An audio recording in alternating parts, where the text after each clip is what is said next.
Hello, welcome to Career Paths and a Social Awareness for the Dancer webinar series. This webinar is going to specialize in the career and dance for being a secondary dance instructor or educator. That also might be known as being a high school dance instructor. So when we're talking about being a high school dance instructor, it's very likely that we're talking about being in the public institution. If you're looking at doing private institutions, they might have different requirements that may not require as much on paper education. A lot of times experience might also work really well for that, but this is definitely for the public sector, and then the private sector may or may not require some of these things. So when we're looking at being in education, regardless of private or public or high school, primary, middle school, college, you're going to definitely need a bachelor's degree. So you will definitely need a 4-year bachelor's degree. It can be either a BA or a BFA. Those things are okay to be optional, but you will definitely need a bachelor's degree. Then if you are looking at doing high school education, you're going to need a single subject teaching credential, and that is going to allow you to specifically teach dance in a high school setting. And it is specifically for one subject. So generally for dance, what you're getting it in is physical education, and then you're specializing in dance within the physical education field. If you're looking at being in primary school or middle school, you're going to get a multiple subject teaching credential. Now, not often, at least not here in California, there are some schools in different parts of the country, although again, they might be more likely to be a private institution versus a public institution. There aren't going to be specifically dance classes for primary or middle school. A lot of times what those ones are going to be are for PE, and then they may include dance as part of the PE curriculum. So you want to consider what your choices are to do that. In addition, what the multiple subject teaching credential means is that you are learning and getting your credential in math, science, English, and all the rest of it, so that you can teach anything from that level. After you have completed or getting towards the end of your education, you're going to do student teaching. And usually what that is you'll go into a school and you'll help with a certified teacher for a length of time. And they may bounce you around to different classes. They may keep you in one specific place, but you're generally going to be helping and teaching in that particular school. For a public institution, as well as some private institutions, a master's of education is not required at this point in time, but it can be really helpful. So you may want to consider doing a master's in education. It can help you both with your pay scale, as well as helping you advance yourself a little further along. So that might be something you want to consider, especially if you can find a program that is sort of a dual program with both the BFA as well as the master's. That might help you in the long run. There are several exams that you will need to take when you are getting your certification. You may need to take the National Evaluation Series, or also the NES. You may need to take Praxis. Also, specifically for California, there is a California Basic Educator Skills Test, which is the CBEST.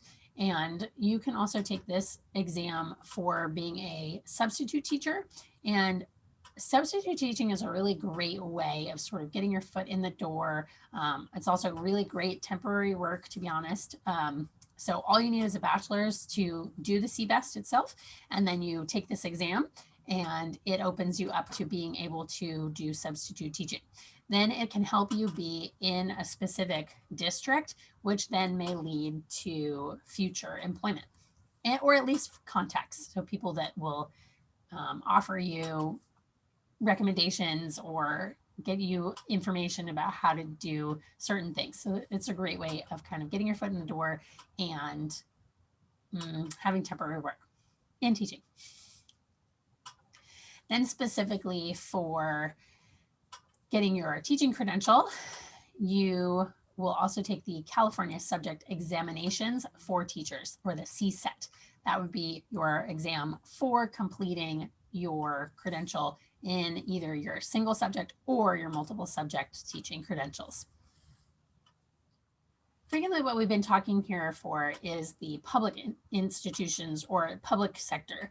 If you're looking at being in the private sector, it's very possible that you don't need to have some of these extra credentials. You just need your BFA or your BA, and then it's possible that you can still get a employment in a private institution without the other things. It is also possible that you could be employed with having a certification with an ROP specialization, regional occupational profession. And usually what that is it's showing your professional expertise in that particular field. So in this case, it would be dance. And usually you have to take an exam and you'll complete a specific course for ROP, and then you may or may not have to just continue keeping up with the ROP itself. But otherwise, it may be possible that you'll only be able to do the ROP accreditation for a specific length of time, and then you would also have to do the multiple subject or single subject teaching credential. Sometimes in a private institution, it is also possible that just expertise or professional experience will be acceptable. And so that's something to look at. Now, that is in addition to the bachelor's degree. So far, we've been talking about primary, middle school, and high school. Now, if you're looking at being a college professor or an adjunct college professor, either in a college or university setting, there you will definitely need the master's.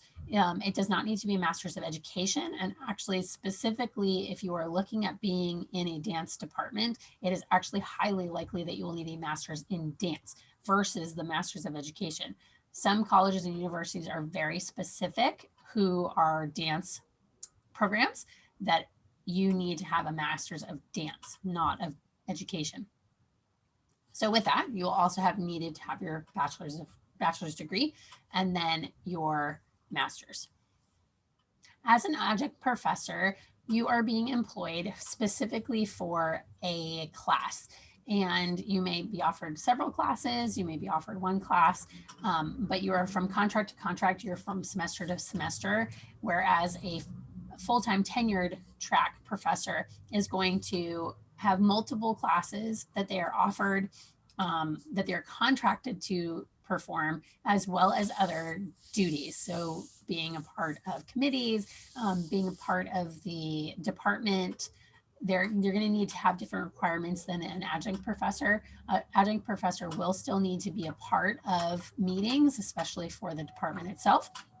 But most of the requirements for an adjunct is going to be specific to the class that they have been contracted for, whereas a tenured track is going to be a little bit broader in what you may or may not be required to take part in. Just to touch upon being a studio teacher, a dance studio teacher, or a dance studio owner, there are not specific requirements for being a studio teacher or being a studio owner. It's usually helpful to have a dance education of some sort, whether it's from a specific studio that you've worked with or grown up with, or that it is specific to having gotten a degree in dance, but it is not required. And it's much more open to contacts, to what there may be around. The more successful a studio is going to be based on a person's business skills versus necessarily their own personal education in dance. So I've decided to list several colleges or universities that have good dance programs. Again, because being a secondary school instructor doesn't necessarily need to be in a dance program, although, like I said, your undergraduate degree, your bachelor's degree, it can be particularly helpful for you to get a degree from a good dance program. And that will help you when you have moved into your master's or into your teaching credential. So I've listed several good dance programs themselves. And then I've also specifically looked at California. Just since we're in California, there are quite a few really good dance programs in the California area. So I've listed those.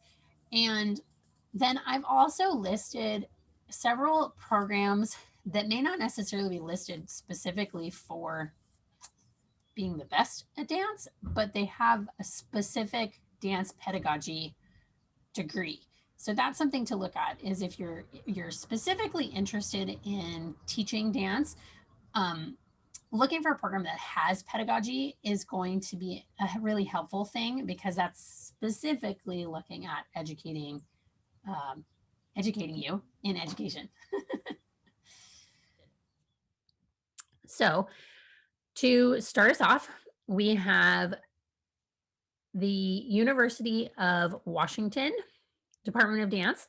They specify that they have a teaching methods course. So it's not specifically a degree in education, but it does have specific classes that are geared toward the teaching methods.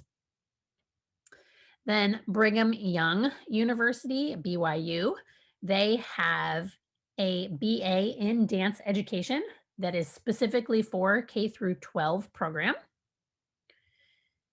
Hofstra University in New York has specifically a BS in education, so a Bachelor's of Science in education. And along with the program, it also has eligibility for the New York State Initial Certification. Rutgers in New Jersey, their dance program has several different options for an educational degree. There's one that's a combined BFA and a Master's of Education in their dance program. That's a 5-year program, and you get both your bachelor's and your Master's of Education. They also have a Master's of Education post bachelor's program that includes a certification. And then they also have a Master's of Education professional advancement. Another school is University of North Carolina at Greensboro. And they also have a Bachelor's of Arts in Dance Studies. It does include a K through 12 teacher licensure with your degree. So then some really great dance programs that don't necessarily have degrees that are specific to education, but they're really, really good dance programs for your bachelor's are Fordham University in New York, the University of Arizona, the School of Dance is a really good dance education. And this one actually is both great for musical theater, as we've talked about, as well as for just general dance BA or BFA. The Boston Conservatory at Berkeley is a great dance program. Florida State University School of Dance is also a really good dance program. Oklahoma City University in Oklahoma City is a really great dance program and has a Bachelor's of Science in American Dance Pedagogy. The University of Utah, their dance program is really, really strong. Pace also has a really good dance program. We actually already talked about this for musical theater, but in addition, they have classes. So they don't have a degree specifically for dance education, but they do have both a ballet pedagogy class as well as a jazz pedagogy class. Then looking at really good dance departments specifically in California. Several of the UCs, the University of California's, have really good dance programs, and it kind of just depends on like what kind of a program you're looking for, and you can kind of ask some other questions as far as how these programs are they more in depth for modern dance, are they better for ballet, are they better for sort of a world view of dance. So they do have specializations within them, but they're all really good dance programs. So you're looking at UCLA has the World Arts and Cultures dance, and that is geared more towards world dance, but they also do look at pedagogy and some other classical dance. UC Irvine in Irvine has a really strong dance program. They have sort of three main components: ballet, modern, and jazz. So the three are sort of a trifecta type of dance, and you get education in all three. So you don't just specialize in one, you do all three, as well as some other elective classes. UC San Diego tends to be a really strong modern department. Also, UC Berkeley is a really strong dance program. UC Santa Barbara is a really strong dance program as well. So those are the UCs that all have really, really strong dance programs. Other strong dance programs in California, the newer USC Gloria Kaufman School of Dance is becoming a really strong program. It already started sort of at a really high note, and it's continuing from there. Also, Chapman University is a really strong dance program, and Chapman University is in Orange, California. Loyola Marymount University in Los Angeles is a really strong dance program as well. Cal State Long Beach has a really strong dance program. Cal Arts, or California Institute of the Arts, in Valencia, California, has a really strong dance program. And then Dominican University of California, and that is up north in San Rafael, and that's sort of near San Francisco. Dominican University is aligned with Lines Ballet, and actually I should have said earlier with Fordham University. Fordham University is aligned with the Ailey Company. So as I said, most of these are great dance schools, but when you're looking at a teaching credential or a teaching program, specifically for going into secondary education, it's not necessary to have a dance education for that. The bachelor's is where you want to get the dance from, and then you're using your dance information to help with the physical education part of the single subject. Now, again, if you're in a program for dance, that's a really great thing too. So there's no harm going into a specific education teaching credential program for dance. You can also get a really good education and get your certification without the need for it to be specializing in dance for that part of it. So welcome to our guest for this webinar, to Edward Johnson. There's a reason that I'm able to sit here with him not 6 feet apart, because this is my husband. So he is a high school dance educator. He has been that for 16 years. Okay. So thank you, Edward, for joining us on this webinar. And we're looking specifically at being a high school dance educator. So kind of just want to find out a little bit about, what it's like, what kind of education did you get, any of those kinds of things. Could you explain a little bit about what you do as far as your sort of day-to-day? What does your program look like? What, if you know of other people close by that have something very different, can you kind of explain what you know, of their programs? Sure, yeah, absolutely. So the district that I teach in it's a great example of how different things can be. So within our district, we have several programs that are, everyone has some kind of choreographic component to it. So that's a constant for all the programs that are within it.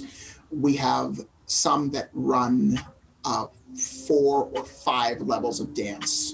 And so they have their introduction to dance. They have, an intermediate, an advanced intermediate with some performing groups at that intermediate level. We have some advanced dance classes. Then we have some advanced performance classes as well. Some of the teachers in the district actually also run programs that are affiliated with the marching band. So they're doing for some of them, it's actually a cheerleading program, and so they're doing that component of that within. And so they also have some of those students who are doing cheerleading, who are also in their dance classes, who are also in competition dancers outside of school. And there are some that, like for ours, it is not part of that program at all. I don't do anything with the cheerleading program at our school. Or with a color guard, that's another one where sometimes there is some merging. We don't perform at athletic events, sports events at the school there, where some of the schools they will do some things. We put on some things and work with our associated student body for some kind of truncated spots in pep assemblies as the dance program. And again, that really does change from place to place. There are different specialties from the different teachers in our district.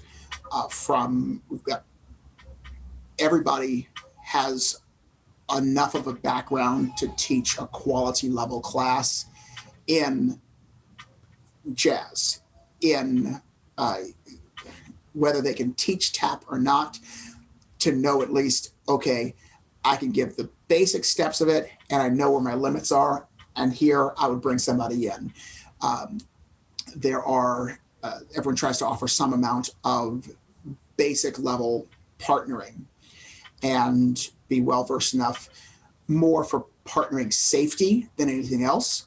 So some of the other teachers might not have a tremendous amount of experience with partnering, either being a partner or being partnered, but can definitely coach you through, let's not do it that way, or here's where we need a spotter, here's where we need an expert to come in. And so that's also a great component, is knowing where your limits are, knowing where those things are that you can give students exposure to it while still making sure you're giving them a quality education and you're not faking it. And that's one of the things that I did experience quite a bit of, going, okay, this is where I've got to bring in somebody to do this. And we had some wonderful, sets. We had some wonderful things that were done. We had somebody, hired somebody to come and build set. We run an invitational as part of our program. And so we've got some other school districts. They've all been pretty localized to Southern California area, really just outside of our district. But also for those, some of those are more competition jazz oriented. They clearly, because it's an invitational, it's a choreographic invitational, they all have some component to choreography.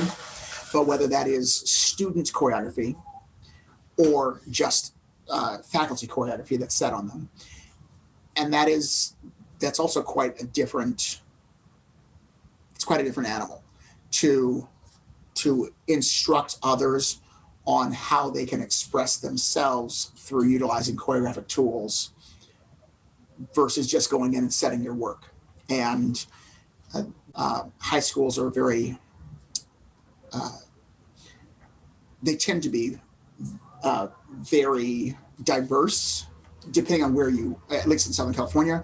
So you are likely going to get a number of people from this who have different cultural backgrounds, and how to teach the notion of embracing those different cultural things, and had some really super cool jazz and Bharatanatyam fusion pieces, some tap and Kathak pieces where you go, oh, that's really fascinating how these rhythmic elements within this can work with this. So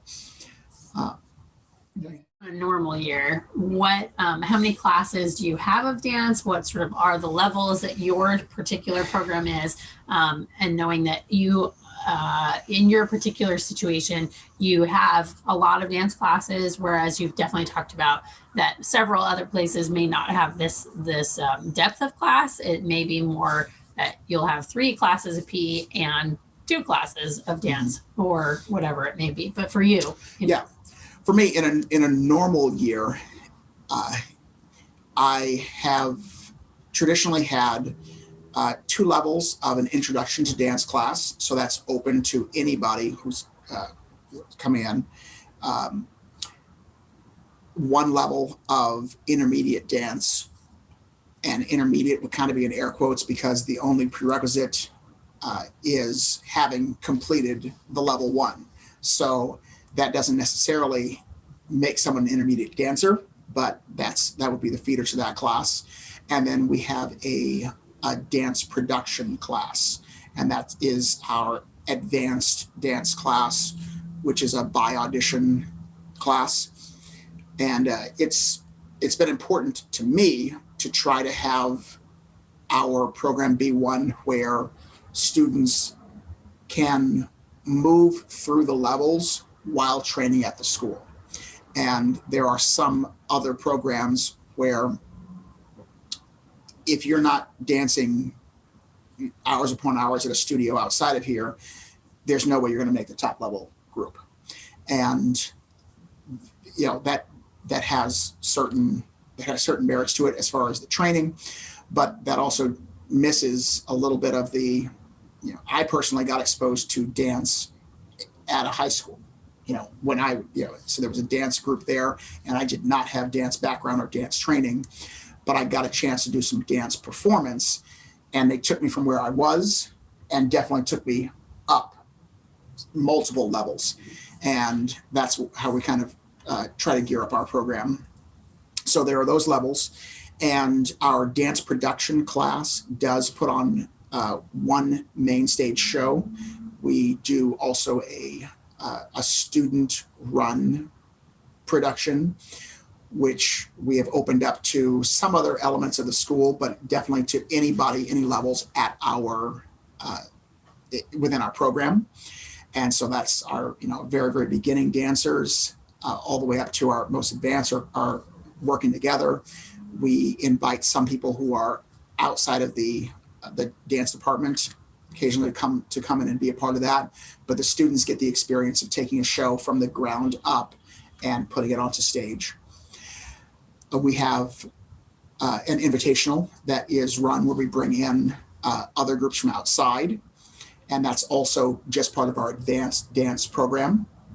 And my day, fortunately, the classes are throughout the day. And then for the advanced dance class and we have another intermediate performing ensemble that we just started a few years ago. Advanced dance will have after school rehearsals. We have had, we kind of worked in our schedule, so we're butted up against lunch. So we'll have lunchtime rehearsals. And then as we get closer to concerts, we'll have evening rehearsals or afternoon rehearsals with that group. Same thing with our intermediate group. We'll have some lunchtime rehearsals on different days and staggering that. And then, although we have our concerts there on campus, which have typically been 2 to 3, our invitation, our main stage show, and the student run production, we may have other smaller shows, and it's up to you to kind of go out and schedule those, go out and find those. And whether that is, you as a teacher just pounding the pavement or being receptive to the idea, receptive to opportunities, and telling students to go out there and find possibilities. I've got those 4 sections, which makes this for our district an 80% contract. And this is probably more information than would be wanted for this, but for a lot of districts, kind of that 50% mark, 50% contract is the make or break, because once you get up to 60%, then you have benefits included. So that's that, let alone the salary. For some people, that's the thing that you're actually aiming to, the magic mark you're trying to get past. So it's an 80% dance contract with those 4 dance classes, beginning, intermediate, and dance production. And then actually I teach 1 additional section in a typical year of physical education. And that class for me has been just a simple co-ed PE class that has been teaching tennis, a section of tennis. A year I taught a section of weight training when step aerobics was popular. Once again, dating ourselves. I taught ran it as a step aerobics class. So it's been different things. We've actually talked about it being a swimming class, offering that, and once again being able to come from water safety, having had that background for that class. So and that's your district in terms of the 4 classes make up 80% and the 5th makes up 100. Are there other places that have like more classes that would be that, or is that generally about what would typically be a 80% versus 100%? Yeah, so that is something that does change. Even in our same district, there are, so for our classes, we run 6 periods standard per day. And so teachers teaching 5 periods with a 1 period prep is kind of the 100% contract. There are some other schools, even in our district, that run 8 periods. And I believe it's with the 8 periods, how that boils down to it is that teaching 6 is your full-time. So there's some percentage of stuff that do change from place to place. But yeah, around there. If you've got 3 or 4 classes that you're doing typically, whether that's in dance or whether that's in a combination of dance and something else, then you're looking at that's your full-time, not 100% necessarily, but full-time with the benefits that go along with that. And the one plus minus of that is that if your district is really working with you, sometimes you can coordinate something where you have your classes in the morning, where you have them in a block where you're teaching, even if you only have 3 classes, you're teaching first, second, and third period, so you can have another job and you've got your benefits from there and you've got this and that. But occasionally it definitely has been a situation where the place where they have to do the offerings is you've got a class at the beginning of the day, you've got a class at the end of the day, and somewhere near the middle. So picking up other independent work is not necessarily possible with that. So that is something to look into it and to be aware of, is that even if they're offering this, sometimes it's worth it as just a foot in the door. But there are some who've gone, I'm trying to pick up some extra work and I can't because of how my schedule is and because the offerings might change from semester to semester on when the classes are offered. What was your education like in order to become a high school dance educator? So my education was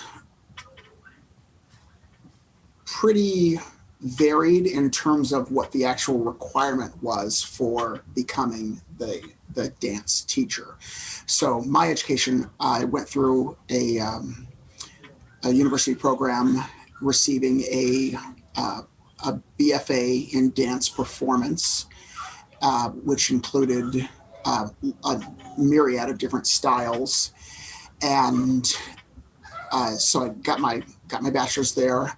I had additional performing arts bachelor's that I earned in the course of my time there in other art forms, and then had a lot of dance performance experience. I'd also taught at some studios, and those all came together for the dance teaching qualification. The on paper qualification was really just the bachelor's, and beyond that, it was what makes you qualified to be able to do the things that you're going to do. So that's where it went, quite beyond there, because it was, okay, can you teach these classes? Can you teach in these styles?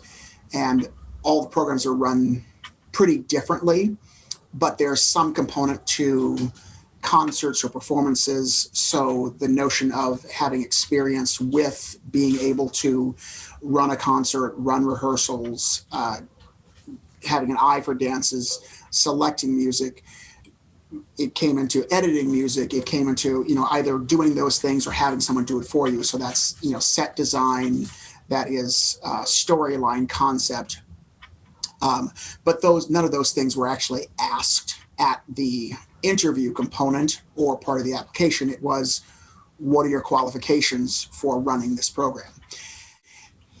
I had the qualifications to do this position, but I didn't have anywhere near as much experience as people who had been my dance teachers. So people who were much better dance teachers, much more experienced dance teachers. I was more qualified on paper because I had taken the CSET, which is the basic examination for a credential, a specific credential. So I'd done that one in PE. I came into the program as a temporary teacher. So I was hired in without having had my credential already, which again is a rarity. And I enrolled in a program to receive my credential while I was actually teaching. And like I said, that was very, very rare to find. But I took the program and received my teaching credential program, which is a 1-year program. Most places try to keep it to 1 year, but the program that I was in actually had a master's degree component where you could go on a slightly different track and receive your master's at the same time. So I pursued my teaching credential at the same time that I pursued my master's in education. And that was a salary component of, there is a bump for salary, both in terms of units beyond your bachelor's degree. In terms of your credential, there's a column for most districts, I think even all districts, of a BA plus credential. And then it's units beyond your bachelor's. And then there's another bump for a master's. And the way the credentialing program has evolved at this point, you take the core classes and then you are authorized in whatever your subject areas are based on taking the CSET examination. So I actually went and took the PE CSET. At that point, I was feeling good about myself. I also went and took the secondary math CSET and got walloped. I was not prepared for that, but it did say to me, if I wanted to go back there and wanted to be able to teach math, wanted to be able to sell myself in that way, market myself to be able to run this and that. It's nice to be able to have that as now that I've finished my credential, I can go prepare myself for this exam and then have the paper qualifications once again for that. So sometimes it might be looking at a district and seeing where are the voids and where, does there tend to be a shortage of language arts teachers because of the the enormity of numbers of classes of language arts that are offered, or theater, doing a supplementary in theater, which is actually an English credential. And just a side note, something that I would recommend anybody who looks into is finding out, because I had a PE background and took the PE exam, and I had a dance background, I was able to go and teach dance, but also pick up sections of PE, because technically I was a PE teacher. For people that go now to get a dance credential, I do not know how the dance credential will work with being authorized to teach PE. So you can go one direction. I don't know that you can go both directions. It might be that to be able to do that, you've got to take both of those and be prepared for both of those. Is that more a district to district choice, do you suppose, or do you think that is more statewide? You know, there's from having conversations at the National Dance Educators Conference, which I would definitely recommend that people, whenever it's nearby you, going there and taking part in some of the workshops that are there, and hearing how things change across the nation, how things change across the state. There's California Dance Educators, conferences, and hearing the stories, because there are some things that are absolutely everyone's on the same track, no matter where you go in the nation. There are other things where it's different from Irvine to Tustin, where it's like, oh, they handled that way.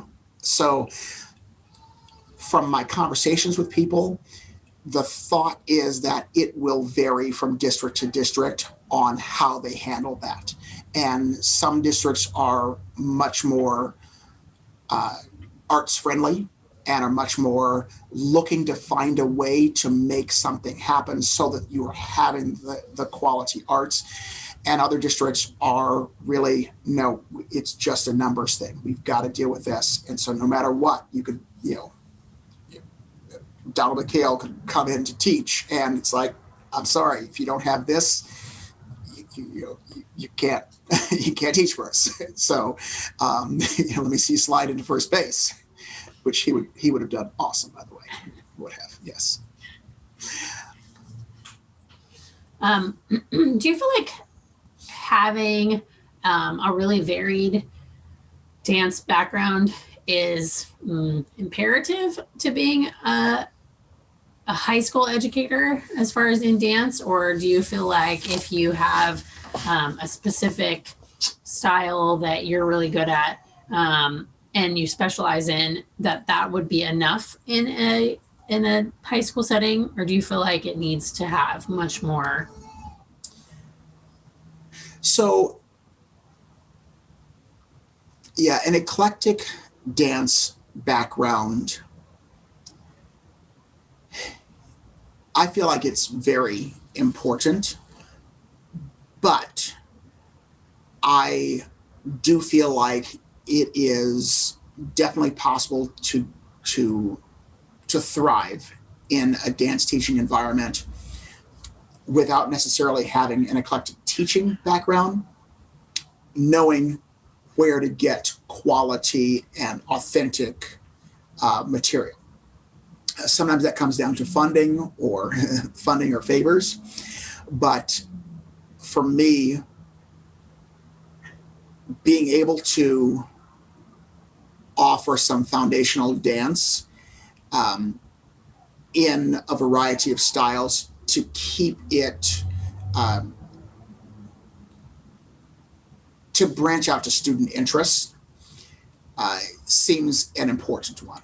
I can't imagine if I really only taught in a very narrow field of dance. If I only taught classical this, and whether that's classical jazz or that's classical ballet or that's classical Indian dance or any of those things, if I taught only that one, I feel like I would miss a certain number of students in getting them prepared for it. And I guess I would probably liken it to a music class of, if you only taught this one style of music, even if you taught it really, really, really well, being able to introduce students to the wealth of other types of music that are out there, it seems a responsibility for this. And I guess I would use the analogy of you go to med school, you learn about the body, and then you go into your specialization and decide what kind of doctor you're going to be.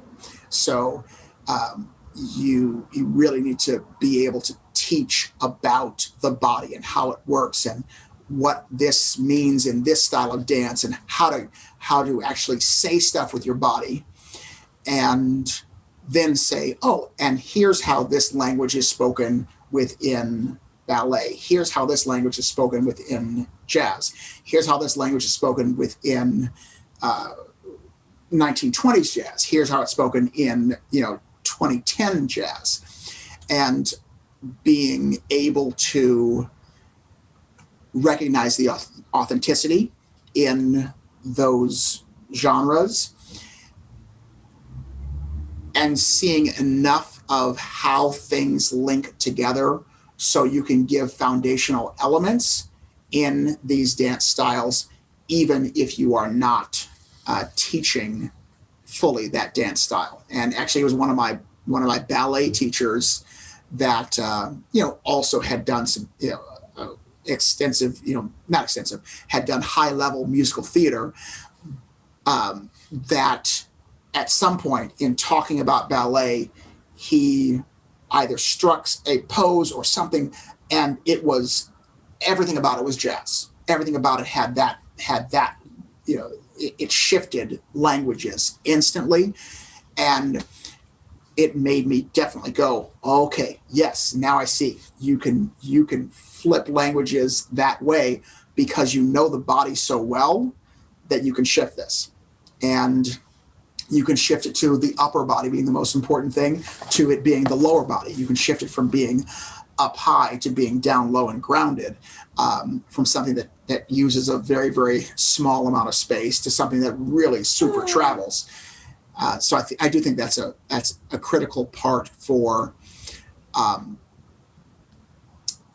even if you don't speak those different languages, you've got to know how to pronounce those words in those other languages well. And I do mean that as the metaphor, not in terms of the terminology, but being able to say, this is how you use your shoulder in this style, and this is what it means, and this is how you lengthen this, and this is how you shorten this, because you've got a Balinese form of dance where this is scary, so.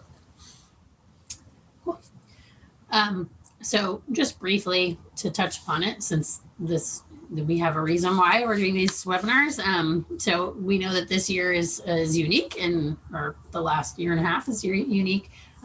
So what has changed this year for you in terms of dealing with coronavirus, and how is your district adapted and changed schedule or classes or anything? How much do you want to know? Brief. Just, all right. Just a summary of it. Nutshell. Summary, because everyone knows everything's changed for everybody. Yes. One thing that our district has done is that we've actually pulled the entire district, all of the high schools, onto the same bell schedule. And that's been, that's allowed for certain things. We have a virtual academy, so we have an online only school, and we have some hybrid schools as well. So for me, I'm teaching some things, I'm able to teach some things right now at both of these schools because they're on the same schedule. In a standard sense, I would not be able to do this based off of how our high schools schedules have been. I don't think there's any school in the district that is normally on the same schedule together. And so that still also for meetings, for collaborating, that has been a factor. but this year we're all on the same schedule. And so I've got still the advanced dance class, which is split into 2 cohorts now. So I don't see the entire group together at once. The intermediate dance and the beginning dance have actually been combined based off of numbers of who we have online and present. And so we also have added an online only dance class, a virtual dance class that we're developing right now. And again, just looking for the unique positives within this, but having access to a group of students that normally would not have. I mean, there's district, there's boundaries, although you could technically go to any school within the district. Reality is people usually go to the school that's closest to wherever they live. So with a big city, relatively large city like this, there's just students you don't see. And this one, anybody who's part of the virtual academy, you get a chance to actually see and interact with them, and also have a variety of levels. So although this is our virtual class is is an introduction to dance class, we have some people who have who have a lot of experience in several different dance forms. We have people who transferred from arts high schools, arts dance programs. So that's navigating that class with a number of different levels of people inside a class together to try and keep it rigorous enough for those and still achievable, manageable, interesting, instructive for those people who are at the very, very beginning, which, incoming freshmen, it would be lovely if people had the 8 years of dance coming into high school that you would have in English or that you would have in math, of 8 years of this and 8 years of that. But the reality is some people, this is their first experience.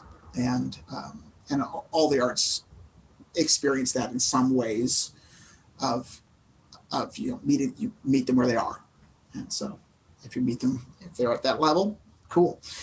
Maybe because there might be gaps there. There might be things that people have never, people who've danced studio training for years and years and years may not have ever actually dealt with how to structure a piece of artistic choreography. And people who have done artistic choreography may not know how to put together a showstopper dance. Like, it's like, okay, you need to have this flash bang, hit it and quit. Okay, so just 2 more questions, and you can kind of answer them at the same time. Sort of, what are the obstacles or the challenges that you have found in your profession? And then on the opposite side of that, what are the rewards? What are the things that you absolutely love about it? And what makes you want to keep doing it and continue giving to your students or doing whatever? So in regards to some of the challenges, I think some of the challenges and some of the rewards are linked. And whether it's the double-edged sword or the double-edged feather, whatever you'd want to visualize that as, there is autonomy. And there is, if you want to tackle a certain style of dance or tackle a certain subject, really you get to, in a lot of programs, you are the expert. And so you get a chance to pursue the storyline that you want. You get a chance to write shows. You get a chance to do, and then of course, that same thing is, if a show's going to be written, you got to write it. And even if the students are involved in that process, you've got to walk them through that on developing a narrative. And so that's one of the components. Challenges again for dance, space. And I have been beyond all imagination fortunate. We have a phenomenal dance space, and there's not that at a lot of other places, a dedicated dance space, even for some college level courses that I've been exposed to, guest taught at, where you're dancing on carpet, or you're dancing around things, or you're pushing desks out of the middle of the room before you start. Those are all a factor in challenges of a dance program and dance space, is that until you get to a certain spot where the program's established, you might have to piggyback on top of something else that also exists. So that means sometimes you're dancing in an area where there is your class period followed by a PE class period in that same area, and sanitizing, if you've got shoes that are coming into the area, that, non-dance shoes that are coming to the area, things that have been tracked in from outside. You might have a sport that's also there. We shared space for a little bit with a wrestling team. There's some other programs that still do that share with other sports programs. And, this day and age pandemic, I don't know how things will return with the awareness that we have.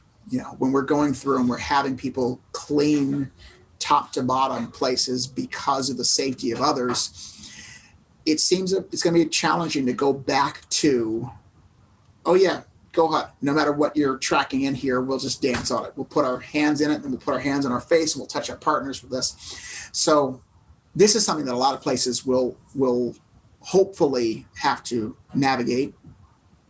But the way that sometimes the easiest way to navigate something like that is to go,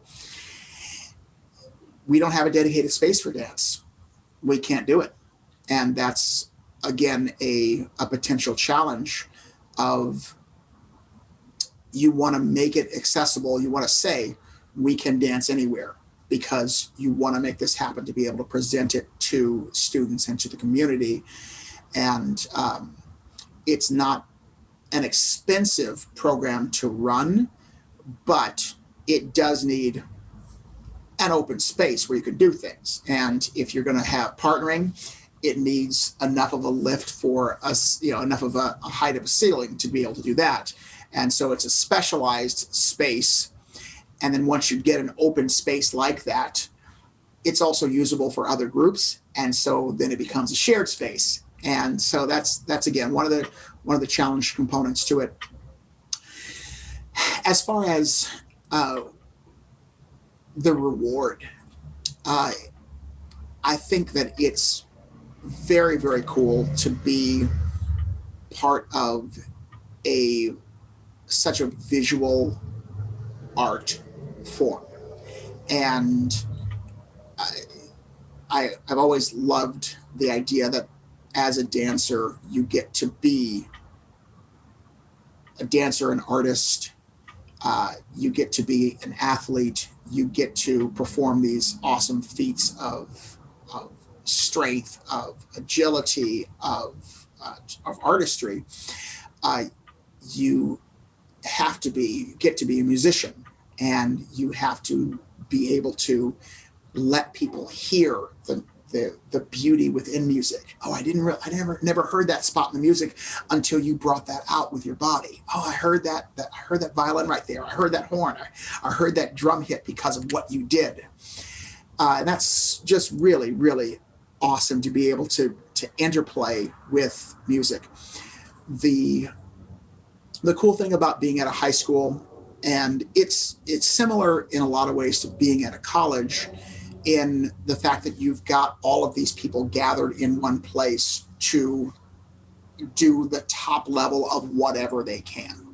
And that has resulted in some collaborations which might have been challenging outside of this environment. So collaborations with, we collaborated with an art class on them designing parts of costuming and set things for us. We collaborated with one of our instrumental programs to have some live jazz within a concert. We've collaborated with larger orchestras, because we have an orchestra on campus, and played some really dynamic, beautiful, awesome things. We collaborate with the choir to have live singing. So that's one of the things about being in a high school setting that if you can take advantage of those opportunities, you can open people's eyes to different possibilities and synergize and just work with all of these things together to create some art and beauty. Another thing that I really enjoy is that the students are boundless energy. They're bringing a never-ending supply of what's happening right now to the studio.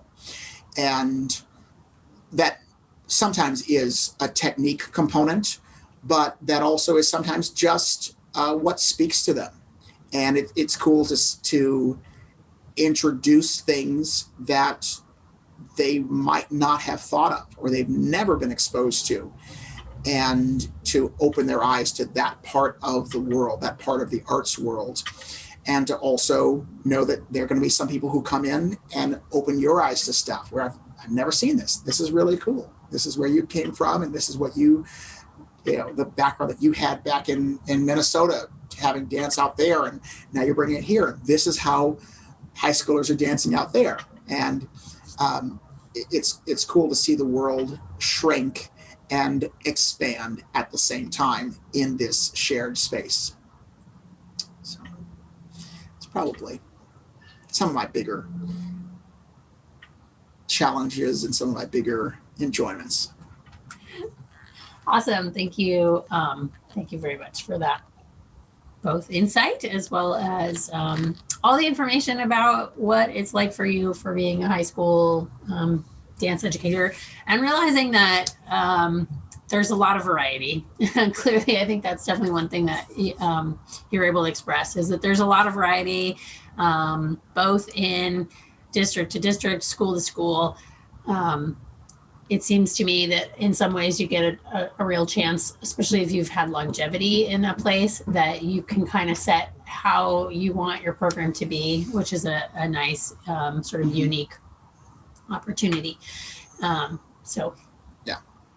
Awesome. All right, well, thank you so much for joining us and telling us a little bit about what it's like to be a high school dance instructor. Cool. Well, thank you for letting me be a part of this.